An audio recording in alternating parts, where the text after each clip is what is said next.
क्या आप अपनी लाइफ में आपके लिए सूटेबल करियर कौन सा हो यह सोच कर कन्फ्यूज़ हो जाते हैं और अपनी प्लैनेट्स की पोजीशन को देखकर सोचते हैं कि इनमें से कौन सा प्लैनेट आपको कौन सा सूटेबल करियर दे सकता है। जय श्री राम भाई और बहनों, मेरा नाम निशांत सिंह है। मैं एक एस्ट्रोलॉजर और वास्तु कंसल्टेंट हूँ। क्या आप जानते हैं कि अगर आपकी जन्म कुंडली में कुछ एक प्लैनेट नीच की राशि में बैठे हों, वहाँ बैठकर वह आपको कौन सा सूटेबल कौन सा प्रॉस्पेरस करियर दे सकते हैं। आज हम स्कॉर्पियो यानी कि वृश्चिक लगन राशि के बारे में बात कर रहे हैं कि उनकी जन्म कुंडली में अगर कुछ एक प्लैनेट नीच की राशि में बैठे हों, वहाँ बैठकर वह उनको कौन सा सूटेबल कौन सा बढ़िया प्रॉस्पेरस करियर दे सकते हैं। जैसा कि आप जानते ही हैं कि आपकी जन्म कुंडली में 12 हाउसेज होते हैं, 12 राशिज होती हैं और 9 प्लैनेट्स होते हैं। आपके time of birth, date of birth और प्लेस ऑफ बर्थ के बेसिस पर हर एक हाउस एक स्पेसिफिक राशि में होता है और हर एक प्लैनेट भी एक स्पेसिफिक राशि में होता है। तो इस तरह से प्लैनेट अपनी उच्च की राशि में हो सकता है और वहीं पर कोई भी प्लैनेट अपनी नीच की राशि में भी हो सकता है।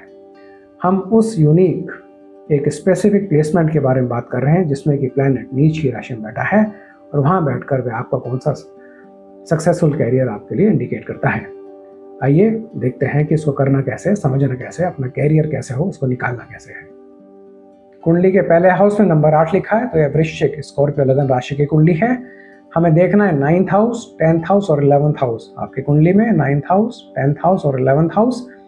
9th हाउस लक और फॉर्चून को सिग्निफाई करता है।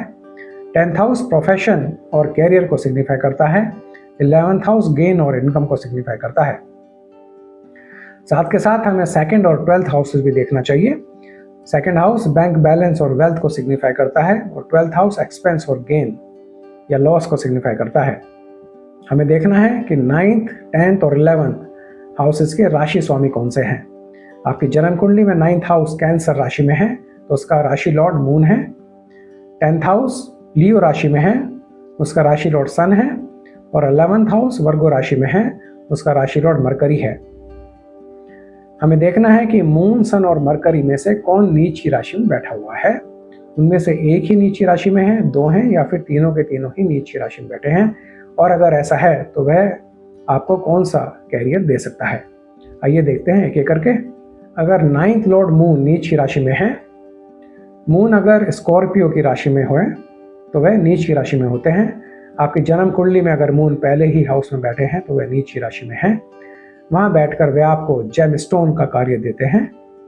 आप इंपोर्ट एक्सपोर्ट का काम कर सकते हैं, खासकर लिक्विड गुड्स से जुड़ा हुआ इंपोर्ट और एक्सपोर्ट।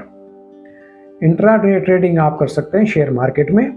लॉन्ग टर्म इन्वेस्टिंग आपके लिए उतनी फायदेमंद नहीं है जितना फायदा आपको इंट्राडे ट्रेडिंग दे सकती है। आप एम्प्लॉयमेंट एजेंसी वाला काम कर सकते हैं। आप लोगों के रिज्यूमे लें और उनको एम्प्लॉयमेंट दिलवाएं। यह कार्य आपके लिए ज़्यादा फायदेमंद है अगर आप इंटर सिटी या फिर इंटर स्टेट एम्प्लॉयमेंट लोगों को प्रोवाइड करें। जिस सिटी में आप रहते हैं उससे बाहर के सिटी में या स्टेट में एम्प्लॉयमेंट प्रोवाइड करें। आप मेटल मिक्सिंग वाला काम कर सकते हैं या फिर आप सी फूड से जुड़ा हुआ काम कर सकते हैं।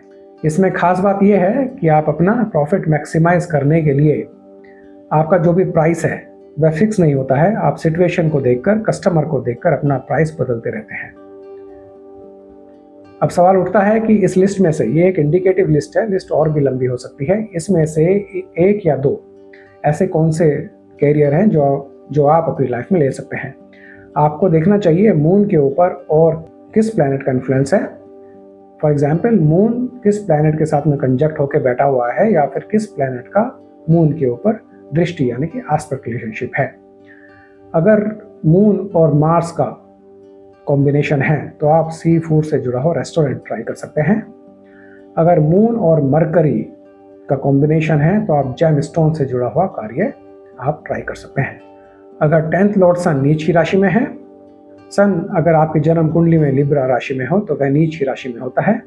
अगर आपकी जन्म कुंडली में सूर्य 12th हाउस में बैठा है तो वह नीच की राशि में है। वहाँ बैठकर वह आपको प्रॉपर्टी डीलिंग का काम देता है जिसमें आप बहुत ज़्यादा पैसा कमा सकते हैं।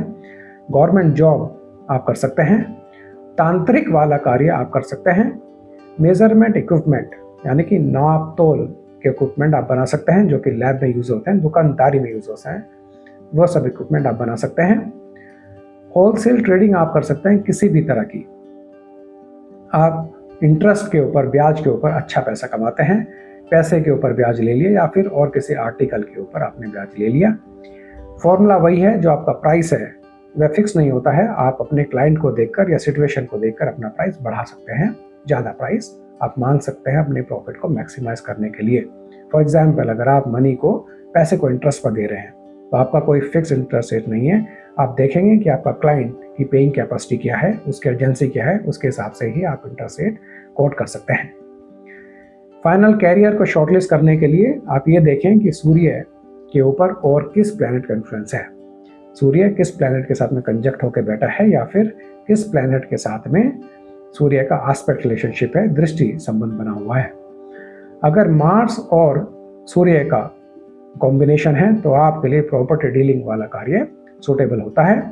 अगर सूर्य के साथ में केतु का कॉम्बिनेशन है तो आप इंटरेस्ट रेट से बड़ा जल्दी और बड़ा अच्छा पैसा कमा सकते हैं। अगर 11th लॉर्ड मरकरी नीच की राशि में है, मरकरी अगर मीन राशि में होता है तो वह नीच की राशि में होता है। अगर आपकी जन्म कुंडली में मरकरी 5वें हाउस में है तो वह नीच की राशि में है। वहाँ बैठकर वह आपको जेम स्टोन से जुड़ा हुआ काम देता है, इंपोर्ट और एक्सपोर्ट से जुड़ा हुआ काम आपको देता है। खासकर अगर आप गारमेंट्स का इंपोर्ट और एक्सपोर्ट करें, लाइजनिंग वाला आप काम कर सकते हैं, यानी कि बिचौलिए वाला काम। जैसे कि अगर दो पार्टीज हैं, उनके बीच में आपस में अंडरस्टैंडिंग नहीं है, कम्युनिकेशन नहीं बन पा रहा है, तो आप as a mediator, as a liaisoning agent वाला काम आप कर सकते हैं। आप आवाज़ से जुड़ा हुआ काम कर सकते हैं, जैसे कि सेल्स एग्जीक्यूटिव वाला काम या फिर प्रीचिंग वाला काम। आप मोटिवेशनल स्पीकर बन सकते हैं। आप शेयर मार्केट में इंट्राडे ट्रेडिंग में पैसा बना सकते हैं। लॉन्ग टर्म इन्वेस्टिंग आपके लिए उतनी सूटेबल नहीं है जितना कि ट्रेडिंग। आप पोल्ट्री फार्म खोल सकते हैं। आप दवाइयों से जुड़ा हुआ काम कर सकते हैं। दवाइयों की मैन्युफैक्चरिंग आपके लिए उतने सूटेबल नहीं है जितने कि दवाइयों का खरीदना बेचना, यानी कि आप मेडिकल स्टोर खोल लें, उसका रिटेल आउटलेट वाला काम करें या फिर होलसेल वाला काम भी आप कर सकते हैं। आप गैम्बलिंग, जुए सट्टे में भी पैसा बना सकते हैं। पैथोलॉजी लैब आपके लिए फेवरेबल है। आप पेस्टिसाइड से जुड़ा हुआ काम कर सकते हैं। फिर से उसको मैन्युफैक्चरिंग वाला काम आपके लिए उतना फेवरेबल नहीं है जितना उसको खरीदने बेचने वाला, यानी कि रिटेल आउटलेट आप बनाएं। जर्नलिज्म वाला काम आपके लिए फेवरेबल है।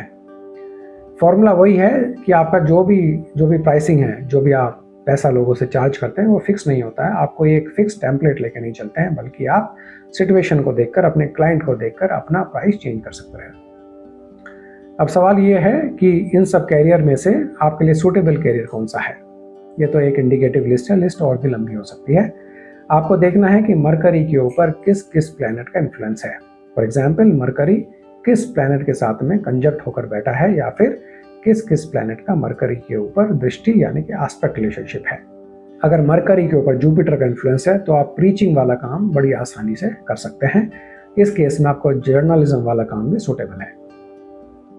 तो हमने देखा कि 9th, 10th और 11th के जो लॉर्ड्स हैं, राशि लॉर्ड हैं, मून, सन और मरकरी, आपको आपकी लाइफ में कैरियर चॉइसेस देते हैं अगर वो नीच की राशि में बैठे हुए हैं।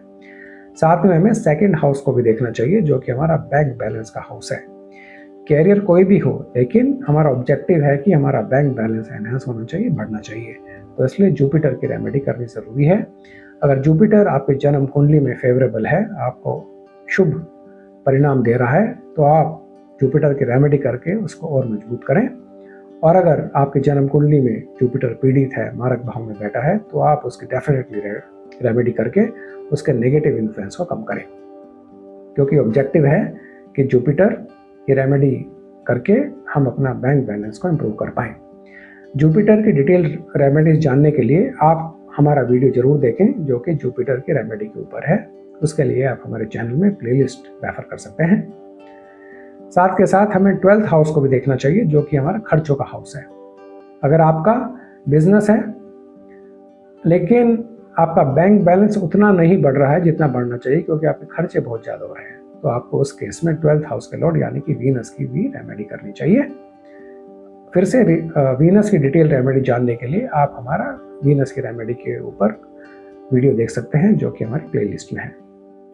तो भाइयों बहनों, अगर आपकी जन्म कुंडली में कुछ एक प्लैनेट नीच की राशि में बैठे हैं तो ये सोच के परेशान नहीं होना है कि वह नीच की राशि में है, बल्कि आप ये देखें कि वह आपको कौन सा सूटेबल कैरियर दे सकते हैं, कौन सा अच्छा कैरियर दे सकते हैं। जो कैरियर्स हमने आपको बताए हैं आप उनमें से इक्का दुक्का कैरियर लेकर अपनी लाइफ में या तो आप उनको प्राइमरी कैरियर बनाएं और उनसे लाभ बनाएं, और अगर आप ऑलरेडी कैरियर में हैं, आपका अपना बिजनेस है, तो उनमें से एक कैरियर लेकर, इक्का दुक्का कैरियर लेकर आप उसको सेकेंडरी कैरियर बना सकते हैं। अगर आप जॉब में भी हैं तो भी आप उसमें से कुछ एक कैरियर लेकर उसको सेकेंडरी कैरियर बनाकर एक ऑल्टरनेटिव सोर्स ऑफ इनकम आप उसमें से जनरेट कर सकते हैं। अगर आपको हमारा वीडियो पसंद आया हो तो उसे लाइक कीजिए, अपने दोस्तों के साथ शेयर कीजिए और हमारे चैनल को सब्सक्राइब जरूर कीजिए, और हमारे कमेंट बॉक्स में लिखकर जरूर बताएं कि आपकी जन्म कुंडली में कौन सा प्लैनेट कौन सी राशि में बैठा हुआ है। बहुत बहुत धन्यवाद।